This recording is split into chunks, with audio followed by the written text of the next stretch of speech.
In 1959, an old monk over 80 years old crossed the Himalayas to India to escape Chinese aggression in Tibet. At that time, a reporter was surprised and asked the monk,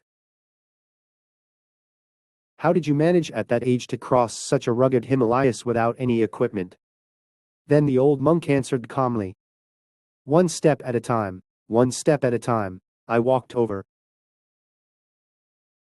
There is no path to success that is more certain than persistent execution, be it an organization or an individual. Do you want to succeed? If so, like the old monk in this story, keep going toward your goals step by step.